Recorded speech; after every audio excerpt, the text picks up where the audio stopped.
This is the Dog Savant Podcast with your host, Brett Endies. Hello, everybody. This is the Dog Savant Podcast, episode 7. We're episode 7, right, Jordan? This is 7. 7, awesome. Okay, so 7. I'm Brett. I'm your host. We're going to talk about potty training, housebreaking, teaching dogs to go to the bathroom outside. Simply put, I'm going to talk about myths. I'm going to talk about systems. I'm going to talk about how to approach it and how some people make mistakes that lead to failure versus success when it comes to teaching your dog to go to the bathroom outside, hold it for a reasonable period of time, and then wait till you take them to go outside again. And I'll give you when there are exceptions to that little statement I just made as well. Before that, I always like to start with the little business section of things. We don't have sponsors yet, but I do have a show that is coming out Saturday, September 1st. It is called the Untrainables. It's going to be on Facebook Watch, which is on the Pet Collective platform. So if you go there to the Pet Collective, there will be an Untrainables channel for that. I really look forward to this coming out. I worked really hard on this last week. Last podcast, episode 6, I talked a little bit about the experience filming the first season. And I really love your support. And also, I'd love you to support the actual podcast, my YouTube channel, all that. Subscribe, like, share, all the good stuff. I really need the support of the core people who appreciate what I do, to build this and help more dogs and grow the audience. I also have a Patreon I just started. I forgot about that. So it's patreon.com/the Dog Savant. Share and contribute if you can. I have different incentives for people, some training I can give, set up programs for your dogs and whatnot. So please contact me if you have questions about that too. Anyway, let's move on. Let's talk about potty training. Of course, this is ideal if you do this from the get-go and you have a young dog, a puppy. However, you can apply this, but there may be some challenges as you try to progress your dog's skills if they're an adult dog. Let's talk about the ideal situation, how to do it by the book, and then some troubleshooting to do if your dog is not taking to it the way the average dog would. There's still hope, but I want to kind of go through the general, most common way that you would approach potty training. So the most efficient way to teach a dog to go to the bathroom outside and hold it is to develop their skill in going more or less on command, going to completion if you give them enough time and reward them for doing such, and learning how to hold it increasingly longer as their age and abilities develop from an early age. So once they're older, they can go 6, maybe 8 hours if they're well trained. So they can make it through a work day without being, having this urgent need to go, and learning how to make themselves comfortable, short of a medical need or some kind of emergency, your dog's sick or whatever, of course. You're going to have to accommodate that. But we're talking about your dog is healthy, everything's good, and you're just developing this. And you start about an hour for every month old. So if you have a young puppy about 8 weeks, you want to go about 2, 3, 4 hours in between bathroom visits, maybe even a little more frequently. Overnight, you'll be amazed, and we'll talk about why. Dogs, usually from 8, 10, 12 weeks sometimes, I hear from clients that they will actually go before bedtime and wait until, at the even in the early morning until they need to go. So they learn how to figure out to hold it overnight, and I'll explain why in a second. But really it is, again, teaching them that when they go outside, that's the window of opportunity. Go on command. You give them about 10, 15 minutes. Make sure that they do what they need to. And then the work starts when we come back in. So what does that mean? We have to create a situation where a dog can hold it better than if they're allowed the freedom, or even worse, given something to promote that they should go inside, like a wee-wee pad or enough freedom in the house to sneak off and have an accident. What we want to do is try to figure out when the dog may not have taken care of their business completely, and maybe after an hour of being back inside, you'd want to keep them in the crate for another hour, then take them out again. And what that does, it's never punishment. You're doing this in a friendly, neutral way, using the crate at other times, so it's not like only when they're, not listening or they're alone. It's sort of like, well, we're hanging out in the living room, but you'll be in the crate because that'll keep you from sneaking off and having an accident. The crate, because a small space where a dog knows if they go to the bathroom, they're going to have to deal with it, promotes their instincts to hold it. And we're not trying to torture them. We're trying to just go a little bit longer than they're used to as their age and abilities develop. So if it's, let's say, an 8, 9-week-old dog, you take the puppy out, they go to the bathroom, they relieve themselves, but after an hour, they might have to go. Instead of giving them access to a wee-wee pad or letting them have the accident, or taking them out to accommodate it only an hour later, you actually make them hold it in the crate for another half hour, just a short period of time, but longer than they're accustomed to. then you take them out. And what you do is you keep building that, and they learn to go more to completion, to go longer inside with more freedom until they would need to go out again, which is ideally waiting that whole window, 2, 3, 4 hours, or as long as your dog's age and abilities dictate, or using the crate at some point where they would need to hold it a little extra before you take them out for another opportunity to go. Reason why I like this is two things. Number one, you're teaching a dog right from day one to go only outside. Dogs are creatures of habit, and they do learn from conditioning. And you need, even if you're just only taking them out frequently, it's still better than giving them things like wee-wee pads or the ability to go off because you're giving them too much freedom too soon, because they're just getting conditioned to going to the bathroom in the house. And that's never good. You want them to not even know what that's like. You know what I mean? Even like I said, if they have an accident, if they're sick, they don't feel good, take them out more frequently, but try to, at all costs, keep your house and your crate even more so the clean place. One day your house will seem like a giant crate to them, but for now we have to sometimes keep the space more restricted as needed to get them to hold it and wait till they're outside. So the crate, some dogs will resist the crate initially.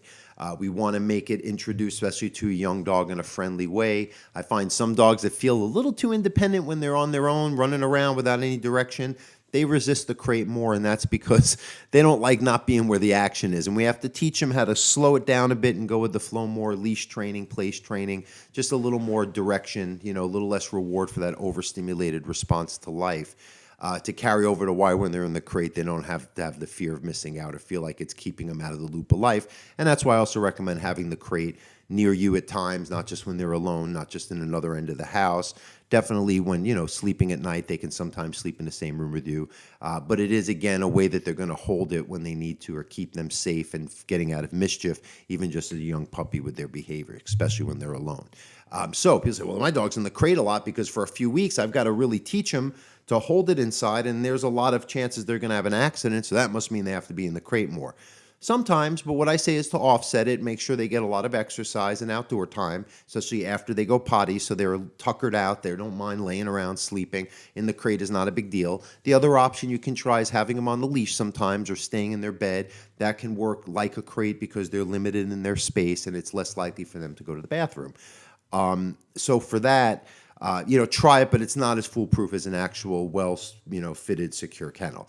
But again, we're trying to make this so consistent and get that push now while the dog's young and most impressionable. So for the rest of their life, they have freedom, even if we're making some compensation by taking them on longer walks or giving them more exercise and having the crate, shuffled around the house so they can spend time with us. But again, when we're distracted, they won't sneak off and have the accident. Then you're taking a step back too forward in the whole potty training department. So you really want to teach your dog, again, right from the get-go, to go to the bathroom only outside, figure out about where their threshold is in terms of how long they can hold it. And then when you think that they've met their limit, but it's a little too soon based on how old they are and where they are in their potty training development, use the crate or some other confined situation like a leash, being on a bed. Even if you're holding a small puppy, they're not going to go to the bathroom unless there's some real leaky bladder issues. And it works. Just make sure if you put them down, you're aware that maybe they'd have to go. And if it's too soon to take them out, you're going to have to find some other option till it is the right time to do it. When you take them outside, you give them enough time, go extra 10, 15 minutes, but don't go for an hour. Make it clear to your dog, take them to a spot where they're supposed to go. Try to vary the surface texture. So do grass, cement, dirt, rocks, whatever. Just make sure it's outside. Don't just rely on one thing like the potty pad or the turf, because they're going to get conditioned to just going outside on turf, and you want it to be well-rounded so when you walk them or take them to other environments, they have that ability to carry it over into other surfaces. You reward them, make sure it's a good treat. Don't give them the reward too soon till the job's done, or they're going to just get cut off by the distraction of the treat. So watch that, but make it clear. And then again, they're not getting punished for not going to the bathroom. It's just teaching them with their instincts and consistency and creating a conditioned response to going outside and learning how to hold it longer and longer as they get the skills. And they'll figure it out once they learn there's no backup plan, that if they don't go outside, they're not going to be able to go until the next round. That's appropriate as far as how long they're going to wait. Now, what do we do? I think I covered everything with the puppy stuff. Now, what are we doing when a dog has an accident? People ask me that. People say, well, what happens when my dog's in an accident? Do I scold them? Do I rub their face in it? Do I pull out the old newspaper? No, no, and no, especially if you haven't worked on the first step of what I was just talking about. If you have not taught your dog clearly for at least a period of time where you see they're starting to get it, that they should only go outside, and giving them no option and using the consistency to teach them that, it's really not fair for them to learn how to, that it's wrong. And you really run the risk of giving them attention for the wrong behaviors. When you scold them for it, they just think they're getting attention for it, and you're going to freak them out and you're going to confuse them. You have to work on more of the teaching end of it and the prevention. And I'm not saying being passive. We are pushing it by expecting more from the dog and not just taking them out all day and giving them pads to pee on when they need to go. We're challenging them, but we're not punishing them. It's a lot different. And that's what some people misunderstand, is that by expecting growth in the dog, you're doing something that's corporal punishment. That's not it at all. It's really just about teaching. And when the dog has the accident, really you have to examine, what could I have done to have prevented it? Is there a pattern in this? You have to kind of play that game of chess with the dog as far as a strategy and what's going to preemptively stop something from happening, not react to it once it does, because usually there's a pattern if you start examining it and know what you're looking for. Now, that's like, again, what do you do? So now, again, your dog has an accident. What do I do? If you see there's a time when they're more likely to do it, if it's a certain period of hours that they've been back from their last walk at that time of day, and you think, well, after 2 hours, that's when they kind of do it. Well, in an hour and a half, put them in the crate or make them wait an hour, then take them out so they build up just that little extra threshold. And you're just looking for that, and with that, they're holding it till they're outside, and that puts 2 and 2 together for the dog. Adult dog. So you get a dog, a rescue, it's peeing and pooping all over the place. First, you want to rule out the cause of it. Some dogs are actually marking. A lot of dogs, and this isn't just on neuter dogs, a lot of dogs are just too agenda-minded. They have anxieties through life. They're tracking everything around them in the home, and they feel so overwhelmed, overstimulated. The marking is a way in their mind to perceive that they're getting control. So sometimes if you just take more control, create a structured life and relationship with the dog, more exercise, sometimes that stops. So you want to see if that's a root cause of it. Some dogs submissively pee or pee out of excitement. So even like in a crate, I've seen a lot of dogs or puppies, they're just getting so excited, overstimulated around life going on around them, and you're not addressing that. So even then, it's hard for them to be conscious of their bladder and hold it, even when they're trying their best and you're going through the right steps to do the potty training with them. So you have to make sure all these behavioral elements and relational elements are addressed. Otherwise, the dog might be imbalanced and they might not be able to focus on what you're teaching them as a pure potty training regimen. So you want to look into that. You want to, let me see. So those are like things that maybe not just directly potty training. Now, for some adult dogs too, they may not have been introduced to the crate early in life and they have to do it after the fact. And some dogs have a conniption over that. It is hard for them, especially dogs that are, like I'm saying, agenda-minded, who are zipping around the house too free and independently, to accept the control of the crate.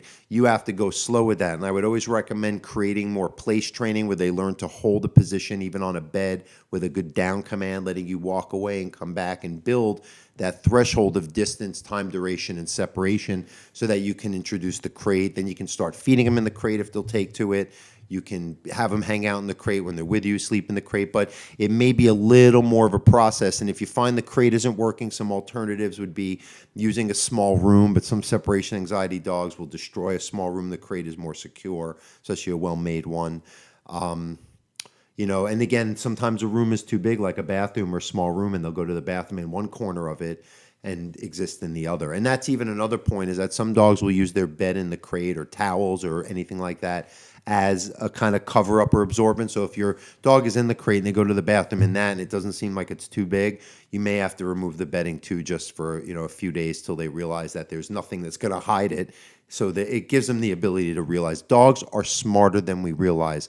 They've proven to me that people, boy, you speak like this, like you just know dogs. Oh, I've been around enough of them, and it's the owner's reports that are dictating this and seeing enough with my own eyes. They've taught me this. This is not my own opinion or personal feeling about it. This is just objective information based on a lot of seeing something over and over. And they are brilliant, and they have a certain awareness, but it's not our awareness, it's their awareness. And that has to be addressed, even in our communication, to get both our needs and their needs accommodated. And that disconnect is why there's because I'm busy, and why when you reconnect with them, you create balance in the relationship and their behaviors, and they're happier, we're happier, and there's no problems to speak of. But unfortunately, this type of talk is in some realms seen as politically incorrect, mean. There's people who say put a diaper on your dog before make him go in a kennel, because kennel is seen as jail. That's what people project onto this, and that's where a lot of what I speak about is not coming from my opinion or the way I'm wired. It's from the dogs teaching me, and I have to stand strong because it works, and the dogs only benefit. And just because people have a preconceived emotional notion towards what they're hearing or what the information is that they think, even though it's clearly not working, again, from thousands of unrelated people telling me the stories of what works and what doesn't, and the people who disagree with this tend to be promoting the stuff that isn't working so good, and it could be hurting dogs in a lot of cases. I'm going to give the information that helps. So that's that. That's the adult. If you have any questions with your dog, potty training cases, especially when they're in adult dogs, can be challenging. So I would love to hear your stories of what you've gone through. Any advice I can give, I can help. Oh, and the one other thing we do talk about with potty training, there's a lot of things we can talk about, but I can go on and on. But one of the things also is food and water regulation. You might want to make sure your dog is on a healthy diet with no fillers, especially if they have a poop issue. Make sure that they're not overeating or they're not getting too many treats or foods that are going to cause a lot of waste material. It's only going to help. You want everything working on your side. Also with water, dogs need water, but if they're drinking too much, it's like me. If I drink too much water, I have to pee, and the ability to hold it is not so great. And if I wasn't taught how to hold it, I probably have to have that more regulated, based on my weight, my exercise, the heat level, and whatnot. So always consult with a vet if there's any question with this, but I'm giving you the most efficient way and how to troubleshoot sometimes when it's not working out, or how to address an adult dog who hasn't learned proper habits. And it has worked for a lot of my clients, and I go by the feedback. I've learned a lot along the way. This isn't the same information I used to give, because 25 years at this, I've evolved and have learned, and I keep learning. Hope this helps you.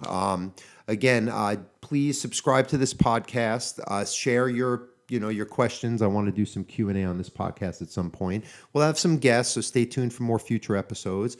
Watch the Untrainables coming September 1st on Facebook Watch. And thank you so much. Have a great day, and make sure your dog pees outside.